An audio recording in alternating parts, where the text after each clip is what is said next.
Welcome and welcome back to my channel. Today's video is a story time. I have been thinking about making this video, but today actually marks the 2-year anniversary where I was laid off as a registered professional nurse. Yes, you heard me. I am a registered professional nurse and I got laid off. I wanted to bring this discussion to my channel for a couple of reasons. One, because I don't think it's talked about enough. One, because I don't even think that people know that it can happen. Like in a day and time where nurses are always in demand and even more in demand now. I have friends, I know nurses that are being laid off. I know nurses that are being low census or furloughed to the point that they're having to go out and seek other employment. So 2 years ago today, I'm gonna kind of go back a little bit. I was with the company for 10 plus years. I started off there as a shift supervisor, went on and became a unit manager, a post-acute unit manager, and then later became the assistant director of nursing. I had been there, and I'll actually kind of save that story for another day.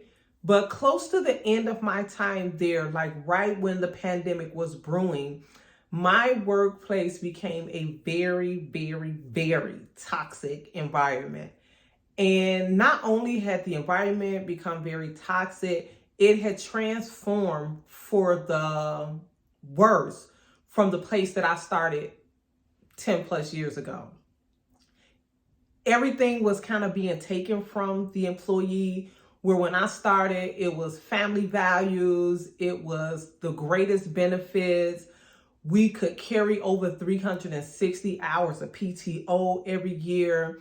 And we had gotten into a time where we were seeing like things constantly change with corporate. They were making mass budget cuts. They were just telling administrators like, bam, you need to cut $150,000 from your budget. So people were just like losing their jobs. I saw line workers losing their jobs. I saw patient and staff ratio just get to an all-time real sucky place. But in the midst of all of that happening internally in our facility, our building itself, the toxicity just got at an all-time high. So we're at a place where toxicity is at an all-time high, and then the pandemic hits. So, you're a nurse, and we just rolled up our sleeves during that time and did what we had to do. So from March of 2020 to August of 2020, the schools were shut down. There was everybody was doing their own thing. Like some schools was open and some wasn't. But during that time, I was transporting my daughter from the suburban area into the city for my mom for childcare. The commute alone, we went from taking a 5-minute trip to her school and my job to some days an hour plus going to my mom's house to take her and an hour plus getting back, rising earlier in the morning, the work at my job quadrupling because we were in the middle of a pandemic. All of it just became too much. So my husband and I started to having conversations about me coming off the job. That along with the fact that I just started not to see a benefit with being there other than I knew the job. I could do it, with the back of my hands. It was 5 minutes away, but some of the things that I value, like having 360 hours of PTO, just little things, insurance, it was just constant little takeaways and nothing being replaced. I started to kind of feel like I was transitioning, feel like, in a year or two, my time there would be up anyway. So during the pandemic, like I mentioned, it became so toxic. I enjoyed the work that I did, but I didn't like the people that I did it with. There were people that I just felt like I could not continue to work with. So that made me make a decision that I was going to leave the company and stay home with my daughter during the pandemic. Okay. I was kind of tossed and turned because as a nurse, we also felt like we were abandoning people, like we were abandoning lives that we felt like we should and needed to be out there to help. But then there was also this commitment that I had to my family. So when I looked at everything in a whole, the toxicity, the fact that the job had became so toxic made it impossible for me to even consider staying and sacrificing time at home with my daughter during this time. So I made the decision to leave. The rumor mill, I had been with the company for a while. Rumor mill got to spreading. There were some things that I had kind of explored within the company myself to see if I wanted to entertain. And there were people that came to me, solicited me to work at their building and different things like that. The company that I worked for had 10 different facilities. They had 2 assisted and long-term care facilities. No, 2 assisted and intermediate care facilities. They had a home health, a hospice division. They had a DME company. So it was a pretty sizable company. So I could have went somewhere else, but I was like, no, I think it's time to go. But of course, like I said, I kind of had my feet in, had my feet out. Eventually, someone approached me from the home health company and offered me a position within the home health company that I kind of decided to take. It just worked. It checked a lot of the boxes. It wasn't requiring what my position as an assistant director of nursing was requiring from me. And it allowed me to keep my tenure within the company. The PTO that I had, I was able to roll off. I felt like, okay, this may be it. I spoke to a friend of mine outside of conversations that I was having with my husband and somebody that I kind of seek wise counsel for. We kind of went back and forth with him for a couple of days. The last conversation we had, I had settled. I had decided to take the position at the home health company. It was just a clicking the button. I didn't have to apply for anything. I didn't have to do anything. It was just a smooth transition. So I decided to go with the home health company, which I did. But during the conversations that I had with my friend, we kind of, I kind of shared I was going to do that. We got off the phone. Maybe 5, 10, 15 minutes later, he called me back and said, you know what, Tawanda? He said, I'm going to tell you this. I feel like you taking that position is a bridge, like a catalyst to something else. I don't think it's the end all that be all, but I think that it's okay for you to take the position.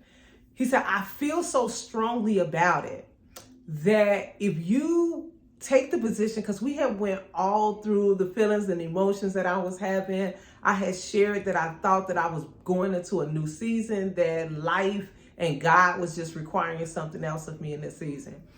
And that's when he told me, he said, I feel like if you get in that position and at any point, the chance comes where you outstay past where you're supposed to be there.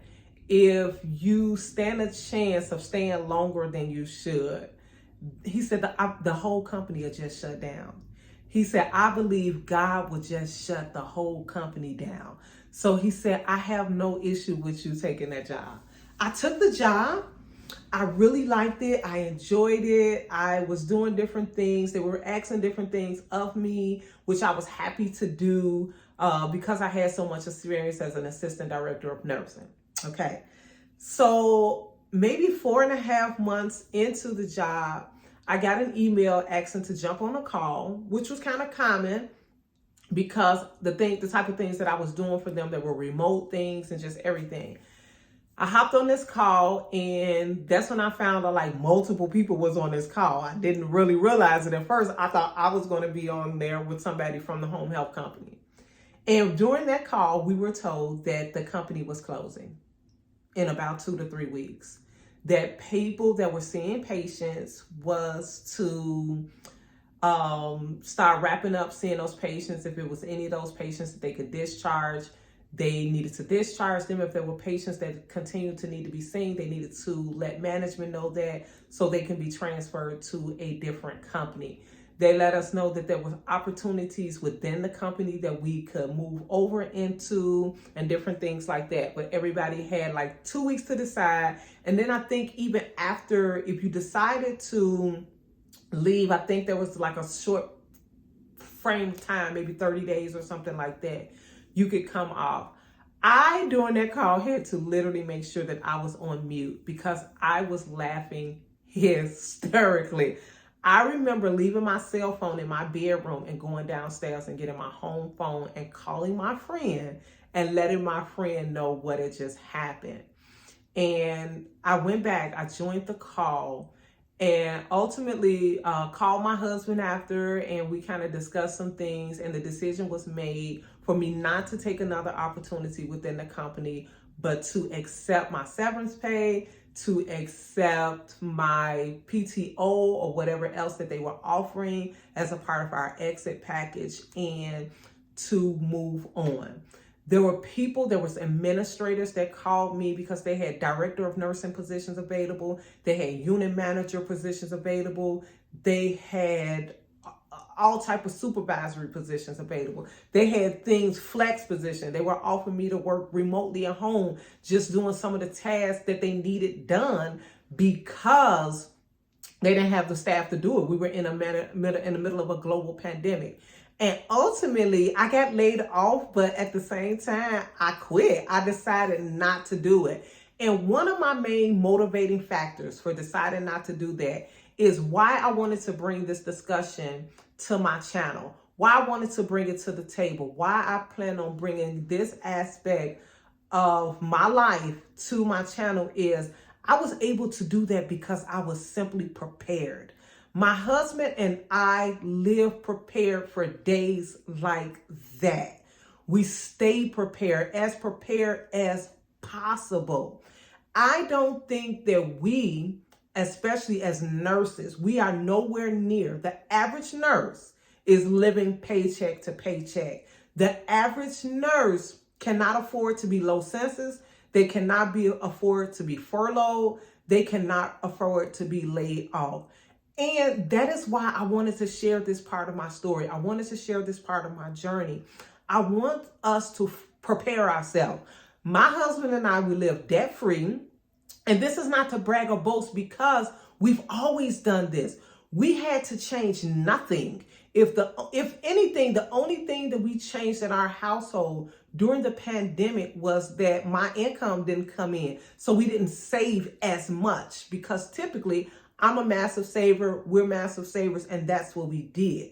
We've always chosen to live off of one income. Everybody can't make that choice, okay? But we need to be making better choices because these jobs, they're showing us where their loyalty lies. We have to be as loyal to ourselves and our families as these companies are going to be to themselves. And for that reason, I'm saying let's budget. I'm saying let's be more mindful about our spending, about our consumption, what we're consuming, what advertisement is putting in our face, making us think that we can't live without.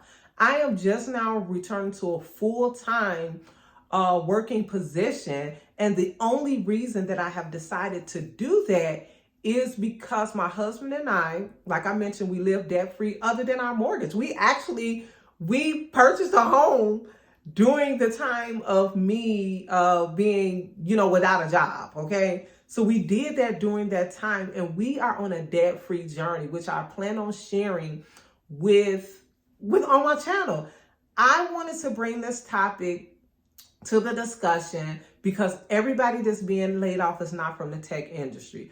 Healthcare employers have a different way of laying off nurses. They'll low census you to the point where you have to go and pick up a part-time job here, a PRN job there. We have to be more prepared. And that's why I wanted to share my story today.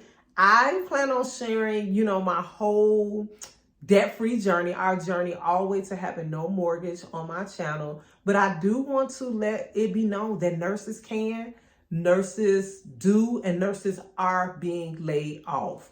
Yes, we may be, in a great need for nurses, but also remember that they're going to make that money up somewhere. And they're hiring freezes. I have the friends that are telling me they have hiring freezes at their job, or they're being low census multiple times in the same pay period that they can't manage or pay their bills.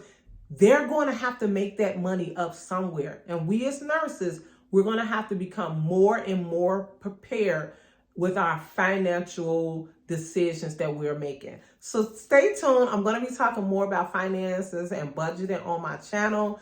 I just kind of wanted to jump in and share and let it be known that yes, nurses can get laid off. They are being laid off. There's a lot of mergers going on in hospitals. There's a lot of healthcare companies just closing down, downsizing, and different, all types of different things like that. So yes, nurses can be laid off, but guess what, nurses? We're going to be prepared.